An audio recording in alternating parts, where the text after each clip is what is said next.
मनोजवम मारुततुल्य वेगम जितेन्द्रियम बुद्धिमताम वरिष्ठम वातात्मजम वानरयूथ मुख्यम श्री रामदूतम शरणम प्रपद्ये।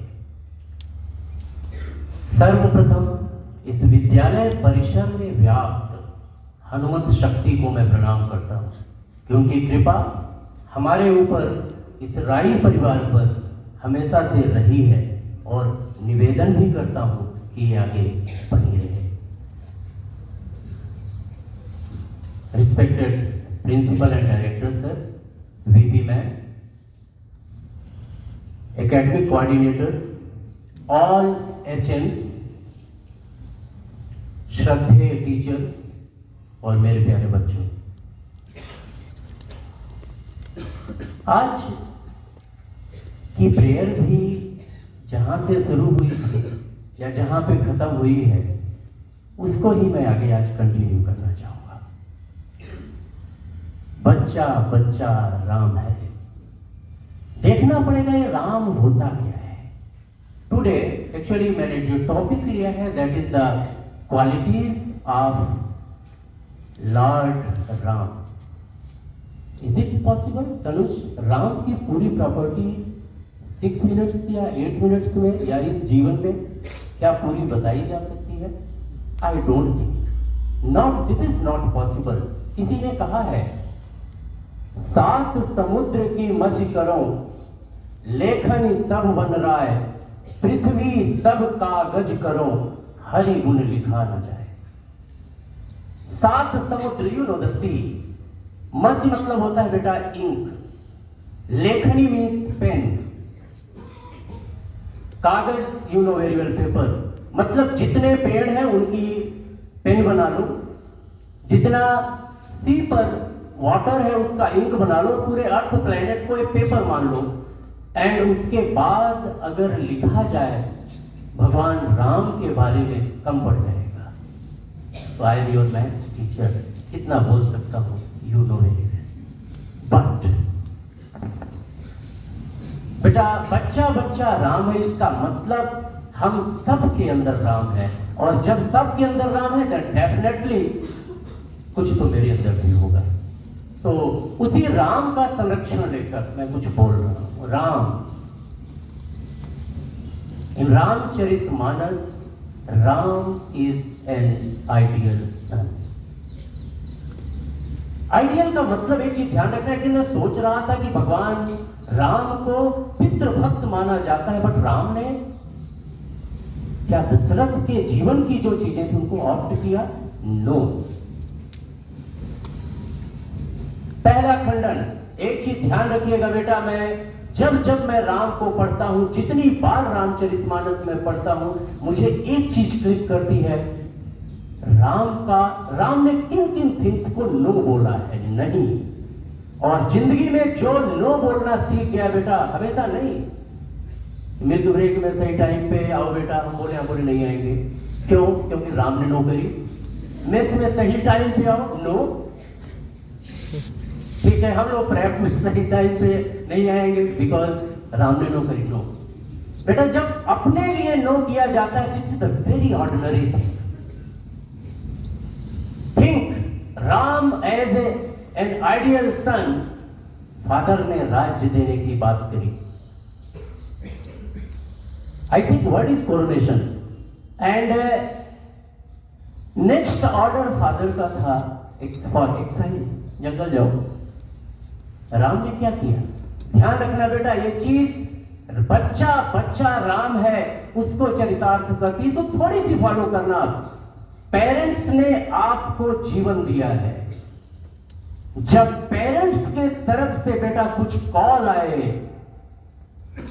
बिना सोचे कर देना, सही गलत का विचार किए बगैर कर देना।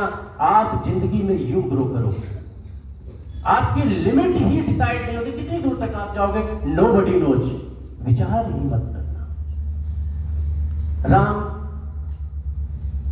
तैयारी हो रही थी, लक्ष्मण जी तैयारी कर रहे थे कि भैया कल हमारा राजा बनेगा, and after that I next day order आया कि आपको वनवास में जाना है। राम, डेफिनेटली राम ने क्या किया कि चलते हैं। लक्ष्मण बोले पूरा सर्वमत आपके साथ है, पूरी अयोध्या आपके साथ है, लेट अस रिवोल्ट, एक क्रांति कर दीजिए। नहीं जाएंगे जी, पापा गलत बोल रहे हैं। राम ने बोला, यही राम की ही लाइन है, पिता हमारे जीवन दाता है, अगर वो मुझे जीवन ही ना देते तो राम कैसा होता। चलना है। दिस इज द एक प्रॉपर्टी ये राम की है। मैं आपके लिए बोल रहा हूं बेटा, एक एक्सपेरिमेंट कर लेना। कुछ क्लासेस में मैंने बोला था छुट्टियों पर राम के रूटीन को लेकर के, और वो फॉलो करना। प्रात काल उठ के रघुनाथा, मातु पिता गुरु नावहि माथा।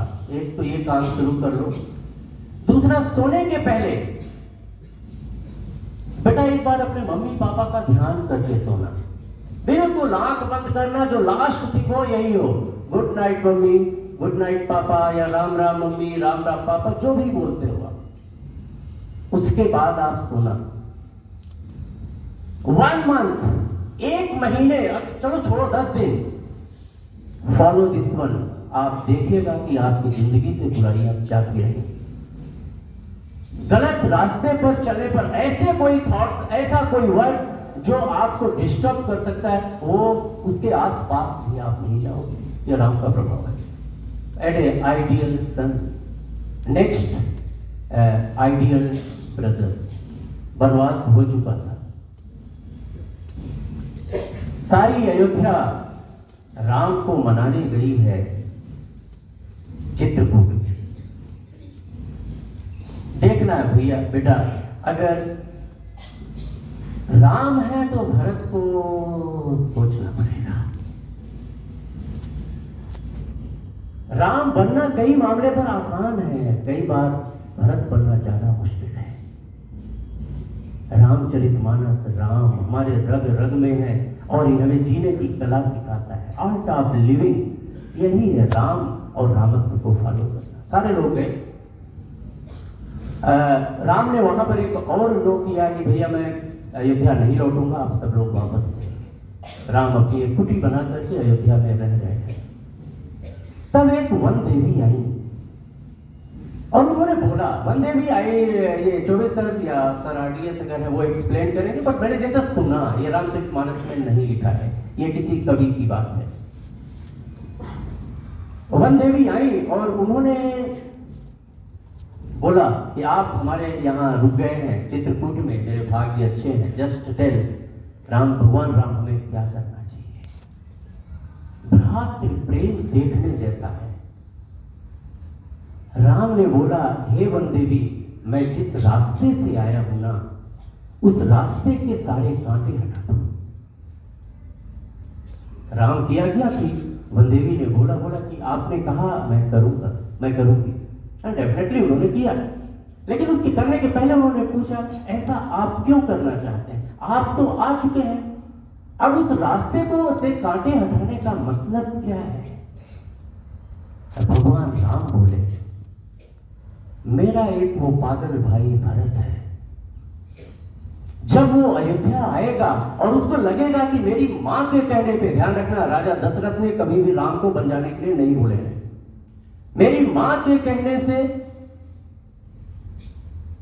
राम भैया बन चले गए, तो मेरा भाई भरत, पगला भाई भरत है, ही विल डेफिनेटली कम। तो जब वो आए तो उसके पैर में कांटे डालना चाहिए। ये है राम। तो वनदेवी बोली कि चक्र एक मतलब जो भगवान का अवतार है, उसका भाई इतना कमजोर है कि कांटा लगने से उसको दर्द हो जाएगा। बोले वनदेवी, बात ये नहीं है, बात दूसरी है कि जब उसको कांटा लगेगा और अगर ये सोच गया कि ये कांटा लगने से जब इतना तकलीफ मुझे हो रही है, तो मेरे भाई को कितनी तकलीफ नहीं होगी, और वो मेरा भाई टूट जाएगा। इसलिए उसके रास्ते से, उन रास्तों से कांटे हटा दिया जाए। बेटा, ये राम और भरत है, जिंदगी में इनको अपने जीवन में उतारने की बात है। कई बार अपने बड़ों पर बहुत सारी चीजें छोड़ना चाहिए। आई थिंक मैंने ज्यादा टाइम ले लिया है, 1 मिनट में मैं कंक्लूड करूंगा।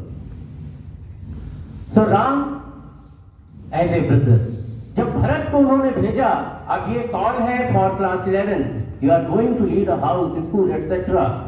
राम ने भरत को बोला था, 12th क्लास 11th को बोल सकती है, सुनो भरत भावी प्रबल, बिलख कहो मुनिनाथ। थोड़ा सा गलत हो, ये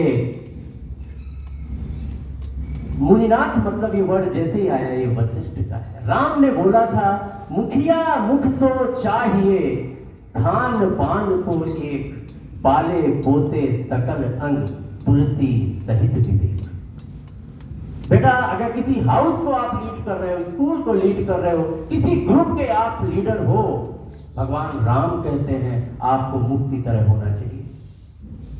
आप अपना काम करो, लेकिन उससे हर पार्ट को बराबर फायदा मिले, विवेक के साथ। वशिष्ठ ने तो दूसरी चीज बोला था, राम इज फॉर फियरलेस। आपको पता है कि बंदरों के पास अगर पटाखा फोड़ दो तो बहुत दूर भागेगा। राम के सेना में कौन थे? बंदर थे। भालू आग से डरता है, लेकिन वो फायर से खेल रहा था। मतलब राम की एक मेन प्रॉपर्टी उनके साथ अगर आप रहोगे बेटा, यू विल फियरलेस। राम की लीडरशिप में फियर का कोई स्थान नहीं। और एक चीज आपको ध्यान रखना है, अगर लीडरशिप में सामने के लोग अगर फियर में आ गए ना बेटा, आप अपने शुभ चिंतकों से वंचित हो जाओगे। डेफिनेटली इस चीज से बचना पड़ेगा। इसको समझाते हुए वशिष्ठ मुनि ने भरत को बोला था, सुनो भरत भावी प्रबल, विलख कहो मुनिनाथ, हानि लाभ जीवन मरण, यश अपयश विख्यात।